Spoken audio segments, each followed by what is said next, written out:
Hello, magandang araw, magandang gabi. Saan man sulot tayo ng daigdig, ano? Pakinggan natin itong hinain na reklamo ng impeachment against Marcos ng Makabayan Black. Ano? Pakinggan natin kung ano mga nangyayari. Kasi nandun kami nakaabang kanina. Naka-ready rin ang kanilang puwersa. Nandoon naka-standby. Pag hindi tinanggap, mag-rally rin sila doon. Parang nakaabang, paras kami nakaabang din lahat doon, pero ang sa atin, medyo hindi natuloy dahil nga yung sabi ko nga, paulit-ulit tayo sinasabi na umatras yung mga congressman na kausap natin. Pakinggan nyo ito. Itong article na publish sa tntabante.com. Title, Ikalawang Impeachment Complaint versus PBBM, formal nang inihain. Formal nang inihain ng Makabayan Black ang ikalawang impeachment complaint laban kay Pangulong Ferdinand Marcos Jr. sa tanggapan ni House Secretary General Sheloy Garapil nitong Lunes, Enero 26.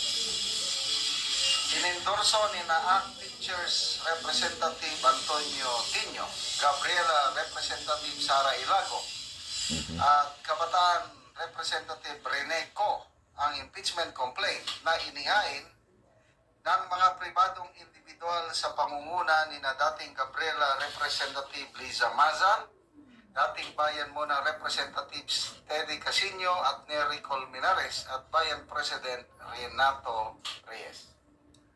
Ito ang pahayag. The complaint arises from what may be characterized as the most systematic, brazen, and devastating scheme of corruption to plug Philippine infrastructure spending in recent history. Flood control projects corruption scandal of 2022 to 2025. Cash in or debit? You debit, because you need that debit card. The magnitude of the offense is staggering. A total of 545.6 billion was allocated for flood control projects with a disproportionate 100 billion concentrated in the hands of merely 15 favored contractors. Yan ang nakalagay sa reklamo. Tinukoy din sa reklamo ang naging pahayag ni dating ako Bicol Party List Representative Saldico kaugnay ng pagsingit ng 100 bilyong halaga ng proyekto sa 2025 national budget na may paspas umano ni Marcos Jr.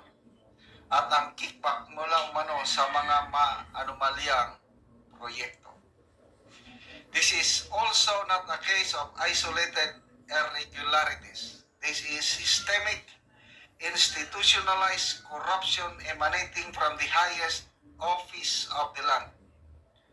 A hostile takeover of the state's financial machinery to convert public funds into private wealth and political power. Yan, dagdag sa reklamo.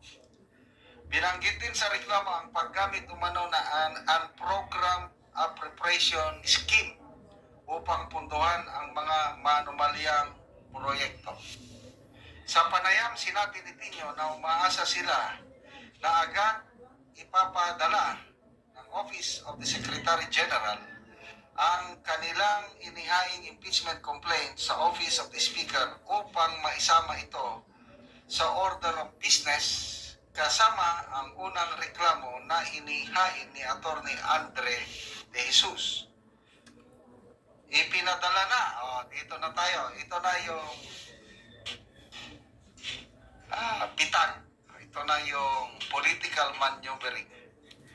Ipinadala na ng Office of the Secretary General ang reklamo ni De Jesus sa Speaker's Office isang araw matapos itong inihain. Kung isasama umano ang order of business, ang unang reklamo lamang kahit na alam na ng Speaker's Office na mayroong ikalawang reklamong inihain ay makikita umano ang bad faith sa panig ng camera. Dito tayo mag-focus mamaya. Yung bad faith. Yung meron silang intention na hindi maganda. Kasi ang papaboran, ang aaksyonan una, yung Nauna. yung kay Attorney Andre De Jesus lang.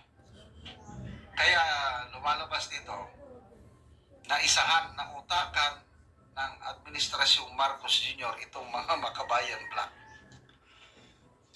Ganito ang sinabi ni Reyes. Pag nag-refer sila mamaya, edi halatang halata na yung script nila, ibig sabihin wala talaga silang intention na pakinggan yung iba pang reklamo. Ang gusto lang nilang i-consider yung naunang reklamo na sa tingin nila mahina at pakawala ng kung sino man sa Malacanang para ma-exclude na yung ibang complaints at matrigger yung 1-year ban. Alam na nila ang mangyayari. But, ayun, nagsabit pa rin. Salamat naman itong Makabayan Black na nagpupursige na ma-impeach ang Pangulo. Kaya lang, ulitin ko, parang nautakan na isahan sila ng administrasyon. Isang impeachment complaint lamang ang maaaring ma-initiate laban sa isang impeachable officer sa loob ng isang taon. Ang initiation ay mangyari kapag na-refer na ang impeachment complaint sa House Committee on Justice. Ito na. Klaro na yung script. Last week, tinanggap yung unang impeachment complaint galing sa isang abogado na hinihinala ang kaalyado ng Malacanang. At yun, na i-refer na sa Speaker of the House. So ngayong Lunes, habang tinanggap na itong pangalawang complaint na noong last week hindi tinanggap, kaduda-duda, wala yung House Secretary General, nandun daw sa Taiwan, hindi na tinanggap. Ano ba yun? Kalukuhan. Script. Ngayong Lunes, one step ahead na sila. Dahil yung nauna, galing sa abogadong kahina-hinala, nandun na sa Speaker of the House, itong pangalawa, katatanggap pa lang. Di napakadali yun, ang Speaker of the House, i-refer na rin ngayong araw sa Committee of Justice. Iyon na, pumatak na yung metro kung sa taxi pa. 1-year ban rule na yon. So itong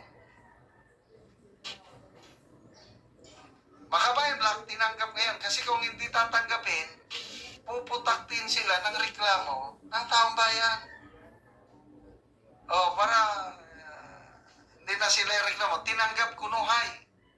Kaya lang, sa katotohanan, late na sila. So I hope I am wrong. Sana pagsabayin na nilang i-repair para patas ang laban. So, tingnan natin anong mangyari. But sa tingin ko, parang hindi patas ang laban. Sabi ni Reyes, bad faith makikita dito. Salamat mga kaibigan sa inyong pagsubaybay sa ating channel. Okay, Nakakatulong kayo ng malaki napakinggan sa nyo. ganitong talandig ng Bukidnon dahil ang income natin sa channel na ito is pantulong sa tribo. So, napakinggan nyo, no? So, gumagawa talaga ang administrasyon na hindi matanggap. Pero yung sa Makabayan, doon sa sinasabi ni Jan Macanas, nataktikan. Ang kami ang nataktikan na kunwari ipinasok yung sa Makabayan Black para rin masabi na may kalaban, may kasama. Para yun sa amin, hindi lumalabas na tinanggihan. Pero ang makakalusot pa rin, yung nag-iisa, yung nauna nag-submit. Kasi isa lang daw ang ipapasok sa isang taon. So yun, nangyari. Dapat sana, tama rin sinabi niyan Macanas na dapat sabay ipasok para doon malaman kung sino ang may merit doon sa usapin na yon, sa complaint na yon, sa impeachment complaint. Kaso nga lang talaga niluto. So, wala tayong magagawa. Ganun talagang gobyerno natin. Sabi nga ni Congressman Lebesti, parang semi-kwan tayo. Semi-martial law, hindi lang na-declare. Ano? So, yun lang. Maraming salamat. Bye-bye. Bye-bye. I love you.